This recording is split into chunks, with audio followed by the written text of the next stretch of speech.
without further ado, what I would like to do now is to introduce Doctors Vilensky and Horseman. As I told you, we've got a great set of presenters for today. So Dr. Horseman is an assistant clinical professor of psychiatry at The Ohio State University Wexner Medicine. She's board certified in psychiatry as well as addiction medicine. She's an attending psychiatrist at both Tabit Hall and in outpatient psychiatry clinics. In addition to her clinical work, that's just a small snippet of it, she does a lot of work with expectant moms and a lot of other groups of individuals working with addiction medicine. She also recently was awarded a grant from SAMHSA to train medical students, residents, and other learners about medication assisted treatments and other addiction, opioid, and pain-related, working on the curriculum and enhancements related to that. And just completed a grant that was related to comprehensive multidisciplinary care of comorbid mental health conditions and mothers in treatment for opioid disorders. She's also been involved in lots of other resident and medical student education. In addition to that, we have Dr. Vilensky, who is a psychologist at the Ohio State University Wexner Medical Center and assistant professor in the Department of Psychiatry and Behavioral Health. Dr. Vilensky specializes in addiction treatment. We say his passion about helping others is he has a passion about helping others develop tools to change addictive behavior and live fuller lives. I love this quote. I grabbed it right from your website, Mike. It says, "I show patients that I care about their health concerns and provide them with scientifically proven treatments," which is great because that's what our ECHO team here is all about. In addition to being a skilled clinician, he has founded the Addiction Recovery Clinic in the Ohio State Department of Psychology to help treat patients and train doctorate students in evidence-based addiction treatment, and is a member of the Motivational Interviewing Network of Trainers, which is an internationally recognized organization of experts in motivational interviewing, which is a key evidence-based treatment for addiction. So lots of great experience. So without further ado, I'm going to turn it over to Drs. Horseman and Vilensky. Okay, so like she said, I'm Casia Horseman. I'm a psychiatrist at Ohio State, and I work in women's behavioral health and also addiction. And Mike and I are going to kind of go back and forth during this presentation, sort of talking about the areas that are more in our specific wheelhouses. We have no disclosures today. So we're going to start with talking about the brain changes related to substance use disorder and the impact it has on behavior. And we'll go through each of these objectives as we go through the talk. So the first thing I want to do is kind of define addiction, because it is sort of a non-specific term that's used in a lot of different ways. So this is based on the American Society of Addiction Medicine's definition of addiction. It's considered to be a chronic medical illness that's characterized by a disorder of brain circuits that mediate reward, motivation, and memory. And this can be manifested in a lot of different ways, including not being able to stop using, trouble controlling behavior, dealing with cravings, having dysfunctional emotional responses in general in life, and also poor insight into problems with the behavior and relationships that are caused by the substance. And like a lot of chronic medical illnesses, it is also characterized by cycles of remission and relapse, and without treatment can result in disability and death. To understand the biology of addiction, we first need to understand how brain translates meaning into behavior. So we're going to dip our toes just a little bit into some neuroanatomy here. So when you see, hear, smell, feel, etc., it activates the ventral tegmental area in the brain. And this is where the dopamine nerve cell bodies are located. So in the picture, the blue arrows, the cells have projections shown as those arrows in the picture. The light blue ones go to emotional centers, and the darker blue ones represent fibers that go to planning circuits. These neurons communicate with other neurons via the neurotransmitter dopamine. So dopamine is a very big focus in the research of addiction and treatment of addiction. These pathways, which are often called the reward pathways, mediate meaning, or more specifically, salience. Salience has three components: pleasure, misery, and novelty. So for instance, food and sex are wired to be very pleasurable experiences for humans. Food is necessary for an individual's survival. Sex is necessary for the species' survival. So it's really important that we're motivated toward these behaviors. If you eat something that's really good, you want to make sure to take note of it. But in contrast, if you eat something that makes you sick, you need to make sure that you note that as well so you can keep from being poisoned again. If you don't know what you're dealing with, so for instance, it's novel to you, it's important to know whether this would be something to pursue or avoid. So again, pleasure, misery, and novelty are all very salient to our survival and are mediated by these circuits. Addiction can happen because drugs of abuse overfire these dopamine circuits. So they can actually release 5 to 10 times the amount of dopamine as natural rewards. So the joy that you get from being with your kids, or the satisfaction you get from doing well in classes, don't release nearly the amount of dopamine as a lot of drugs do. In some cases, this can happen almost immediately, like when drugs are smoked or injected. And the effects can actually last a lot longer than those produced by natural rewards. So this makes the drugs, the paraphernalia, and the related experiences seem overly salient, at least initially. And it motivates people to get more of the drug and take them again and again. So it tends to elicit not just emotional satisfaction, but also planning to get more and behavior to obtain more of the drug. So these so-called reward circuits are at the core of our capacity to act for our own survival. With a well-functioning prefrontal cortex and a robust dopamine circuitry function when someone's sober, in some perspective, people can choose not to pursue the drug or drugs further.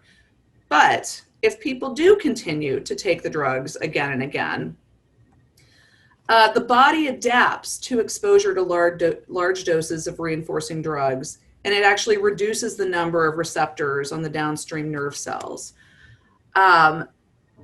So now it's not so easy to fire those cells, and the result is that people don't get as high, or maybe eventually they don't get high at all. And then eventually the dopamine neurons become enfeebled or exhausted, and that dopamine signaling declines. So people lose general enjoyment and satisfaction because normal satisfactions get a very weak signal out of those areas. But the drug, which fires the circuits 5 to 10 times more strongly, continues to achieve salience. So the person using the drug no longer gets high, or they only marginally get high, and they start to complain that they have to take the drug to feel normal.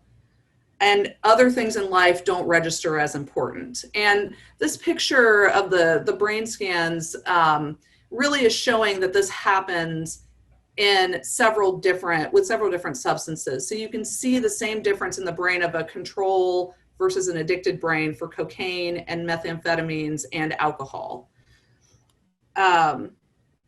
So basically what ends up happening is that priorities are rearranged. Because the drug gives enough signal to remain salient, people feel like they need to take the drug to either feel normal or less abnormal. And the normal reinforcers, again, family ties, work satisfaction, school satisfaction, just become less important.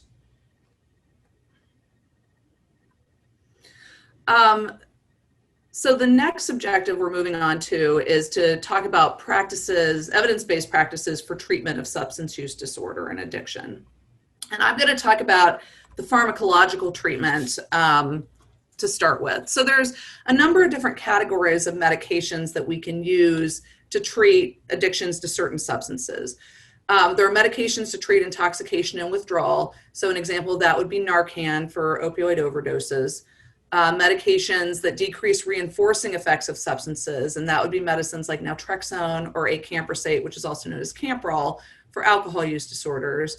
There's maintenance therapies, and probably the most commonly used of that is nicotine replacement for tobacco use disorder.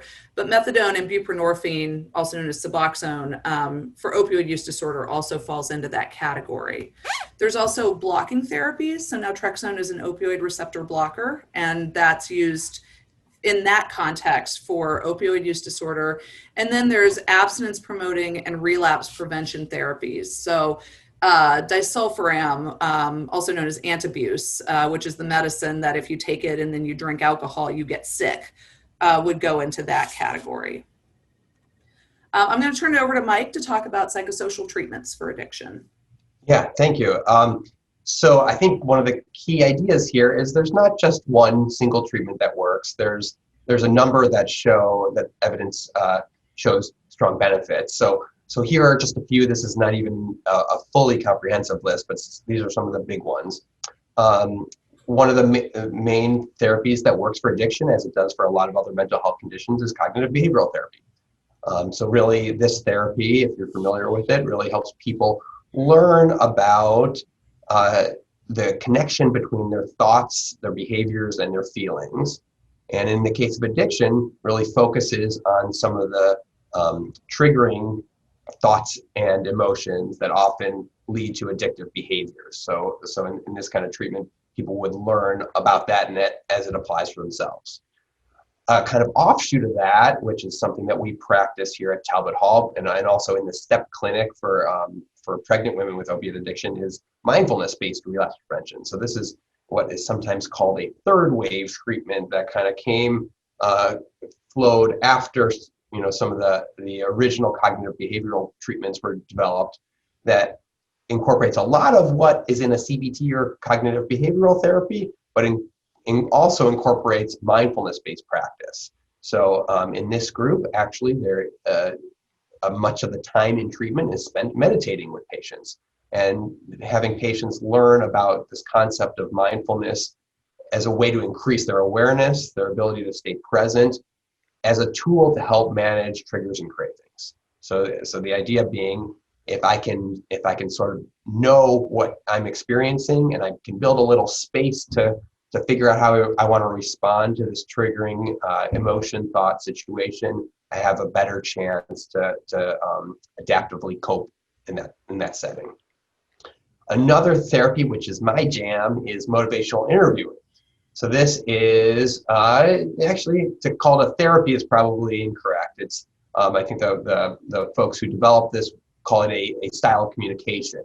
So it's not actually a competing or different approach than, say, a cognitive behavioral or mindfulness-based relapse prevention treatment. It's just a way to communicate and engage with clients or patients with the goal of helping build motivation and confidence to make changes, to help people come to explore and understand the reasons that they want to make a change in their life in this big way, and to figure out how they want to do it, with the patient really doing a lot of that work as opposed to being told how to do it.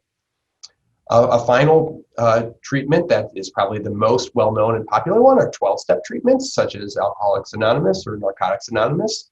There had been sort of a dearth of data on these treatments until fairly recently, but as more data comes out, actually there's more compelling and supportive research that shows that 12-step programs really do help people in important ways. So these are our community meetings that focus on a fellowship of people who experience addiction supporting each other to gain an understanding of themselves and their addictions.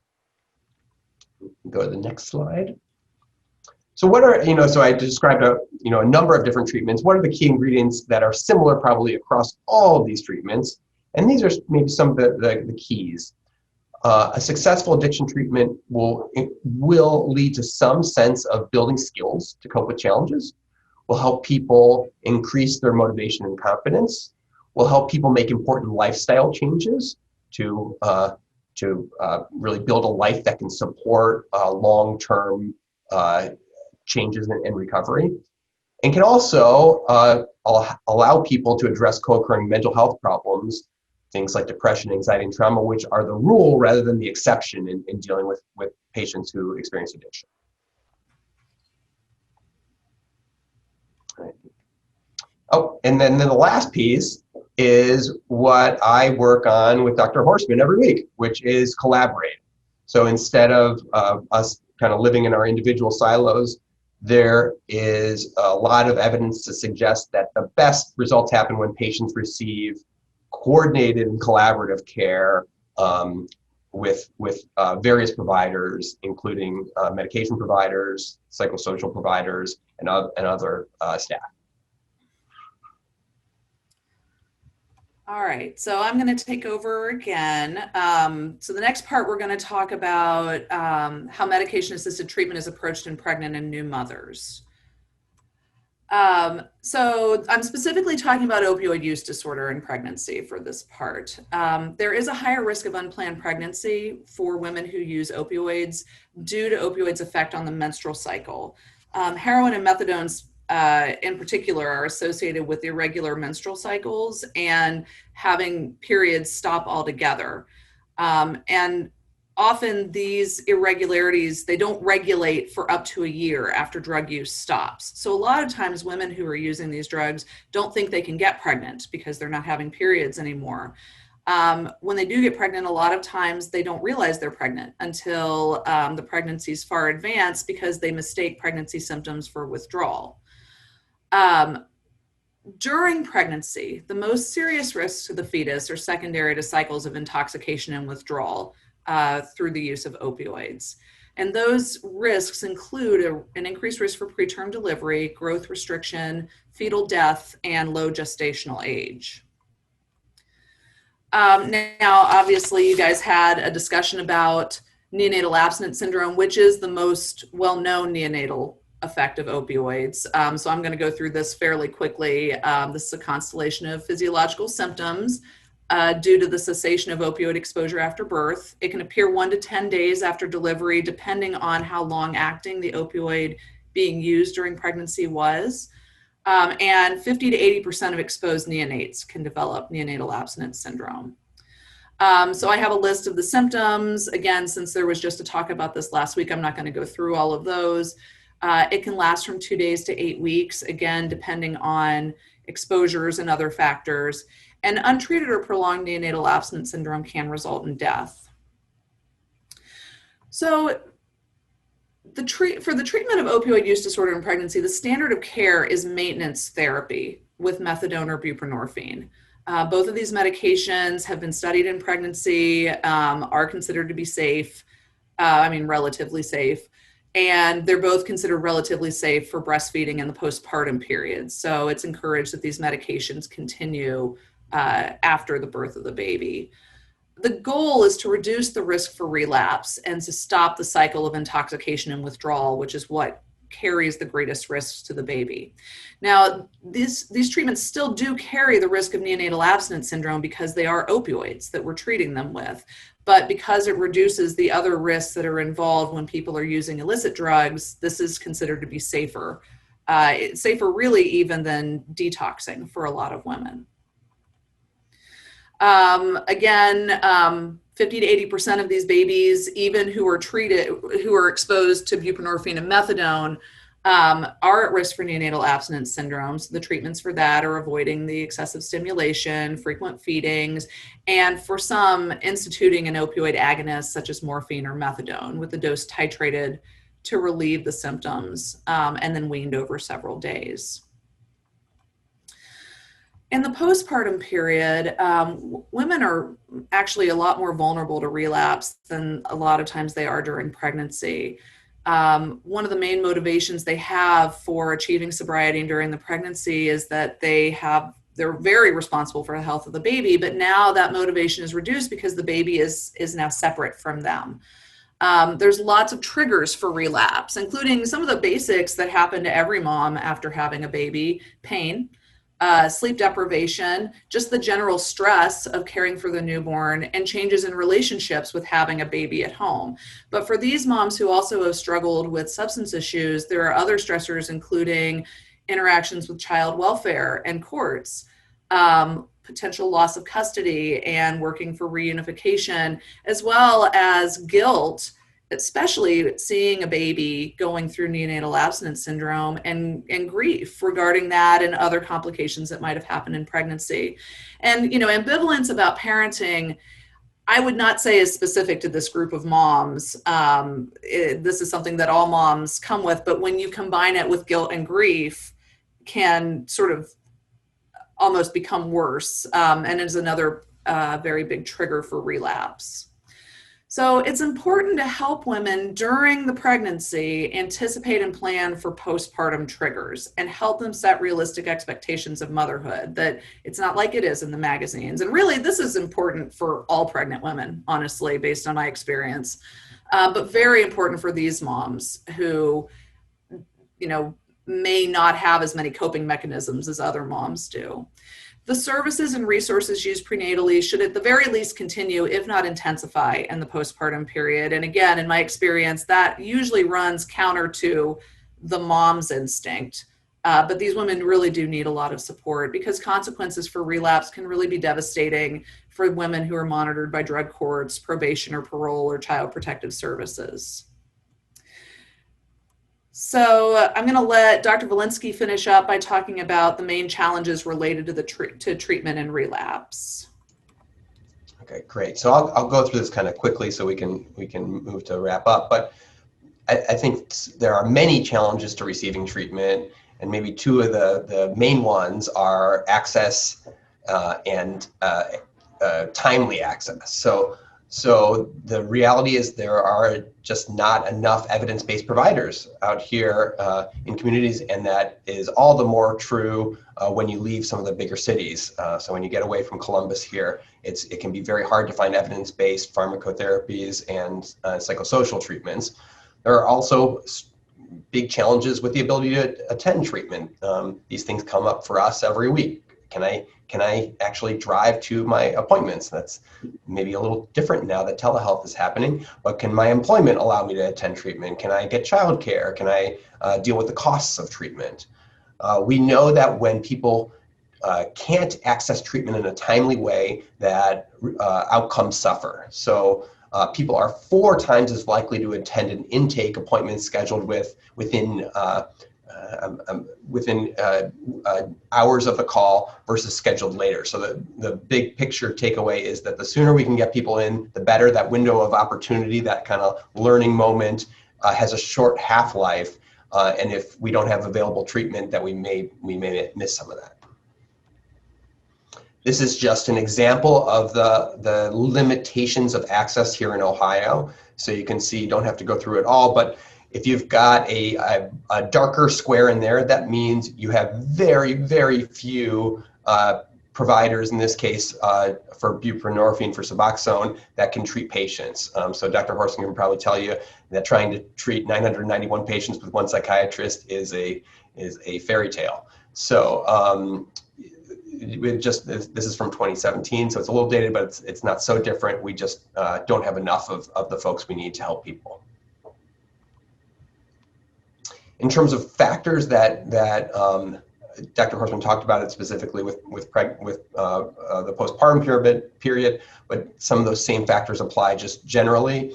That when people aren't engaged in treatment, that's increased the likelihood of relapse. When they have limited social support, when they have co-occurring mental health problems, when they have high stress, when they have a limited coping repertoire, those are all associated with relapse. So I think that's all of our presentation today. Go ahead, Dr. Weber. Yeah, I have a question about the rates of relapse. Do you guys have good data, or is there good data on the likelihood that a pregnant mom, after she delivers, will relapse in the future? Or what is kind of the common knowledge around relapse?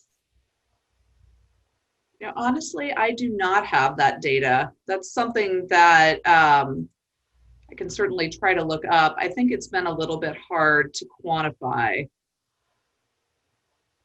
Yeah, I think I don't have that specifically for postpartum women, but I do know that the relapse rates, for instance, after the 1-year relapse rates for people who've completed even a residential treatment program or a pretty comprehensive program for addiction are quite high. So depending on the substances, anywhere from 50 to 80% report at least a period of relapse within 1 year. So I think that's likely true amongst postpartum women, maybe even more so with some of the added stressors. Thank you. I'll ask some questions unless there's anyone else I had a few too. I was wondering. So I know that you spoke about the STEP clinic that you both are in. And I wondered, how common is that to see the psychologist and the psychiatrist working together in the same clinic? Is that something that's considered like best practice and you'd see it in a lot of different medical center and treatment facilities, or is it something that's kind of unique? I feel like it's kind of hit or miss. I would say that it is considered to be a best practice. So the STEP clinic is actually an OB clinic. So it is run by an obstetrician. And the two of us come in and work with her. In our addiction treatment that we do at Talbot Hall, it's psychiatrists and then therapists as well. And we do work very closely. There are a number of practices out there, though, for medication-assisted treatment, at least, where it's a primary care doctor or an obstetrician, and they don't necessarily have somebody who is working in the clinic with them to do counseling. And that, I think, is a big struggle because it is a requirement through the Ohio state law that patients be meaningfully involved in counseling or evidence-based behavioral treatments of some sort. And there really aren't a lot of groups that are all working together. I think you're more likely to see it at a specific addiction treatment center. But there are a lot of other practices out there that are, again, I would imagine, particularly in rural areas that don't necessarily have that. I don't know, Mike, did you have thoughts? Yeah, I mean, with STEP, that's something we're trying to build in, and we just had a grant that helped fund an expansion of the program that's going to hopefully allow for a little bit more of that coordination because it can be so important, and also extending the program more into the postpartum period. But yeah, I think good treatment should involve some coordination. That is really difficult to achieve in some settings, but and certainly it's not always the case. Thanks. And I see Nicole's question. I have one follow-up question, and then I promise I'll let other people ask questions. So I know we have individuals from all over Ohio, and so is there anywhere for either the counseling and/or that co-treat, any resources where they could look to just find a database of providers if they're trying to help link moms or families to treatment providers that they could go to where they know they're going to get practitioners that are using evidence-based practices? So I know that SAMHSA has on their website a way to find Suboxone providers, but that does not necessarily bring up, the counseling side of it. That's specific for the medication-assisted treatment. Mike, do you know as far as the counseling side? Yeah, so through there's a couple of different, a couple of options through the Ohio Psychological Association. That's through their website and through their offices. That's a place to look. Different counties have boards. So, for instance, from Franklin County, the NMH board also would be a good source of information for community providers.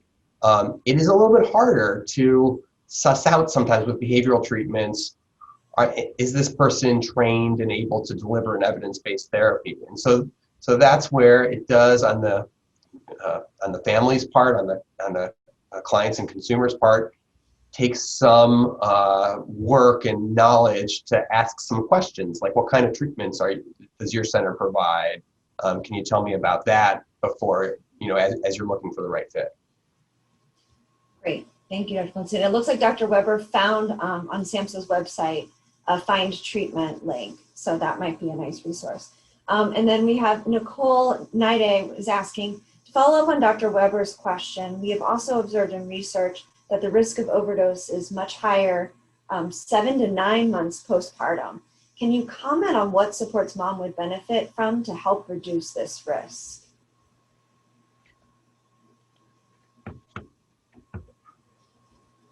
I mean, first one, yes, go, Mike. I hate to be the first one to answer every time. Okay.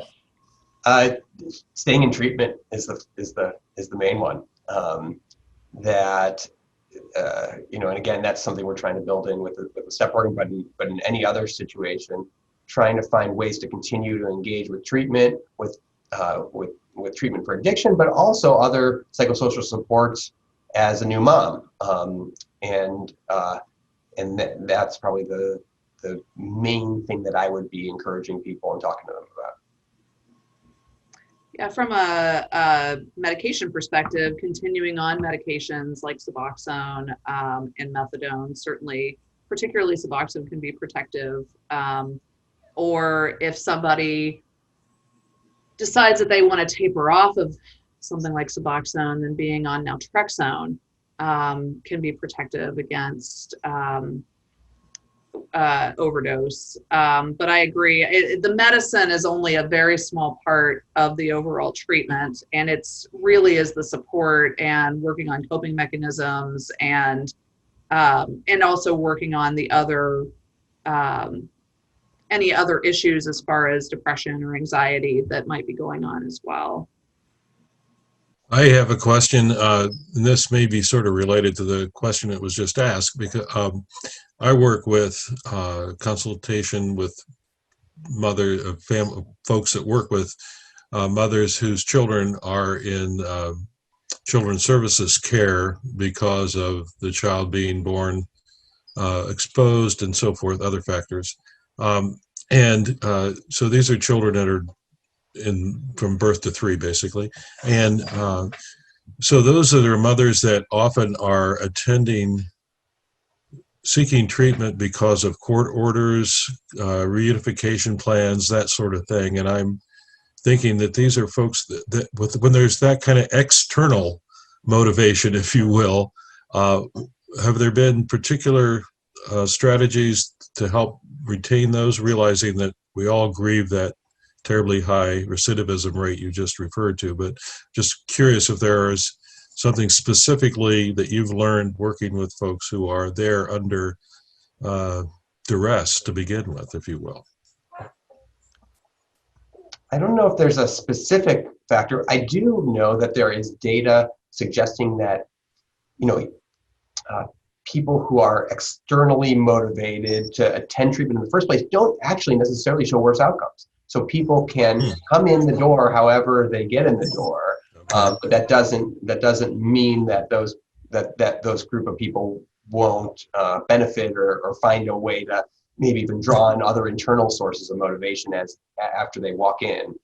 So I think that's the main thing that I think about is, that's what motivational interviewing is really focused on is okay, you came in because of the CPS or the courts or whatever, but now can I really engage and have you think about why this is important for you as a person, as a mom? So that's really more of my focus. That's really very hopeful. I'm sorry, Dr. Horseman, if you were going to add, but that's a nice. I like optimism. Thank you. And what I was going to add is that,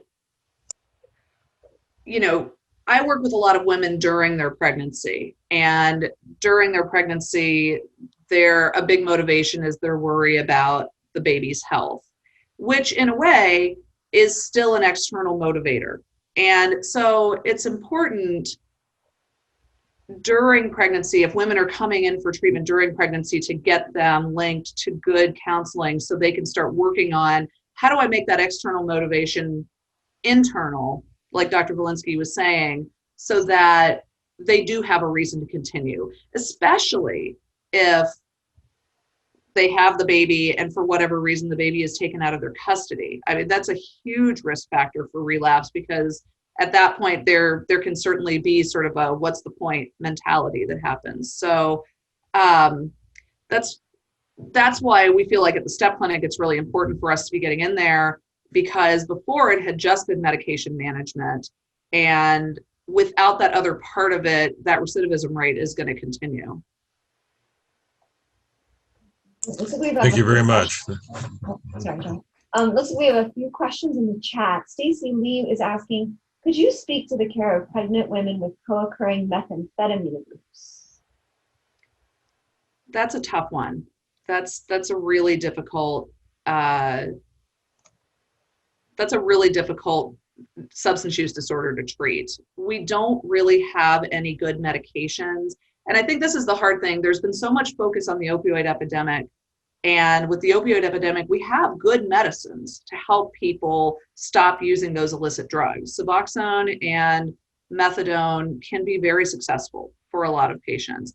We don't have that for the stimulants, so cocaine, methamphetamine.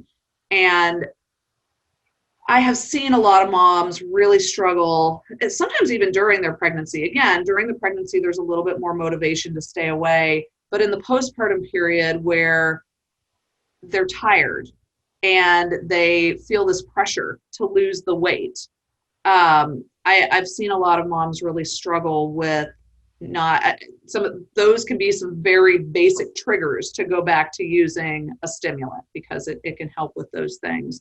And again, unfortunately, the best treatments that we have for the stimulant use disorders is the counseling side of things and time. That it really is about, I would say during pregnancy, really looking at whether those things are going to be triggers in the postpartum period, if you have that time available to do that. Some women I know don't show up till postpartum. And just really starting to work on those thoughts about their body and about how do you deal with fatigue? How do you tolerate fatigue? Because again, I think in a lot of our patients, distress tolerance is a real issue. I don't know how to be uncomfortable without trying to fix it. And that's a lot of that is counseling. And I guess, Dr. Vilensky, I'm sure you have some thoughts on that. Yeah, I mean, I think methamphetamine addiction is just really hard to treat in general. I would agree with that. That's a challenge. I think the mindfulness-based treatments, I think are geared towards exactly what Dr. Horseman talked about, which is just increasing stress tolerance or an ability to kind of sit with how I feel, sit with maybe thoughts, negative thoughts about myself, negative feelings, without engaging in the unhelpful behavior. I think the other big factor is lifestyle changes. So when you're surrounded by, especially with methamphetamine, other people who are using and involved in that lifestyle, that can be just a real big current to swim against. So finding new housing, that's where the other component, social workers and case managers, can be really helpful. Yeah, and I guess I hadn't thought about this. That is a part that we didn't do a lot of talking about, is that a very important part of treating a mom for addiction is to involve their social surroundings. So if there's a partner who is struggling with addiction, helping them find treatment, because I mean, even it's as basic as someone trying to quit smoking. It's really hard to quit smoking if your partner is smoking. So why would we think it would be any easier for amphetamines or heroin? So, and I think a lot of times, especially with a lot of the trying to work on infant mortality and things like that, we focus very, very strongly on the moms, but mom isn't in a vacuum. We need to be looking at the entire family and her support system and figuring out how to make it. Treating the others in her family basically would be like treating her as well. Do you have any follow-up, Stacy, or is you that answer? No, I just find that it's a really common thing that the women will stay in treatment with medication-assisted treatment and may even stay in postpartum, but they are still using meth, which makes it hard. And I think the exhaustion is part of it.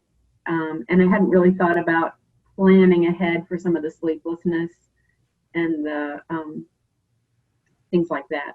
And then we have some clients who are anorexic when they become pregnant already. And I noticed that those women really struggle a lot postpartum with meth use. That makes sense. Great. Thank you for sharing. As always, I always let our questions go longer because there's so many great questions and we got such a good conversation going. I know I want to move us into our case discussion. there's a comment from Jennifer. There's a quick question, maybe, from Michelle Raleigh Roberts in regards to with COVID shifting us to a telehealth model for a lot. Is there an ability or a willingness of providers to do telehealth counseling with patients that might be in more of those low resource or no resource, no provider areas? I don't know if you've all seen that at Ohio State, being willing to take on different. We have. I've seen people in different parts of the state. I don't know that I've seen people in like really super distant parts of the states. I think that we still have, and again, this is from my perspective as a medication treater or medication assisted treatment provider, we have some difficulties in figuring out how to do things like drug screens when people are really distant, because we sort of have our panel that we do here at Ohio State, but I don't know what's available at their local hospital or their local LabCorp. The difficulty, I think, is we don't know what's going to happen with telehealth. And there had been a lot of regulations that were suspended that made us unable to do telehealth easily in these remote parts. And so, you know, if those regulations come back, it's going to be hard to continue going forward. Yeah, I think that there's a lot of big questions about that. At the same time, I think that on the psychosocial or therapy side, there's probably a less barriers compared to some of the medication questions, although, but I think it's an amazing opportunity. So I hope we'll be able to figure out solutions that'll be able to get more evidence-based psychosocial treatments to people in areas that can't access them right now. That's a great point. And that would be a great way, especially that, again, some of our folks who are on those low resource areas, that would be really helpful. Jennifer Abel did make a comment. This will be our last comment because we're running out of time. She says, I'm looking at the state chart that shows the number of providers. I'm very concerned that my county shows no providers. I know that we are a high opioid use county, so this concerns me greatly. I feel like our ADAM HMS board is extremely involved in the opioid prevention process. So I'm wondering why the provider side of things appears limited. Any insights into what is needed to ensure the providers are available? Well, from having done a lot of the education, I think that first of all, there's a lot of training that needs to be done. There's, I think, also a lot of stigma amongst providers about doing this kind of treatment that makes them more hesitant to take it on. I would also say that I think telehealth is a way that we could help with this, where if this is something that goes forward, that could extend our ability to treat in, you know, I don't know if this is a rural county or not, but into rural counties where maybe there just aren't as many providers physically there. And I also, if I were a provider in a high opioid use disorder county that did not have a lot of other folks doing medication assisted treatment, I could certainly understand being hesitant to start just because of the demand that would be there and the lack of support potentially. Because if I'm doing the medicine, but I don't know how to do the counseling side of things and there's not a lot of counseling resources, what do I do?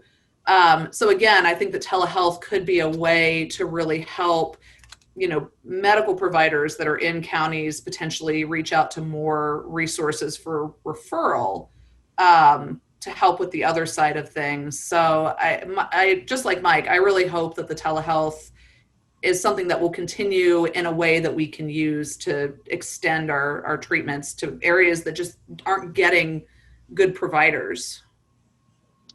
I think the one thing I'll add there is that, yeah, there needs to be more resources. So there needs to be money to pay to train people and money to incentivize people to do that work that's needed.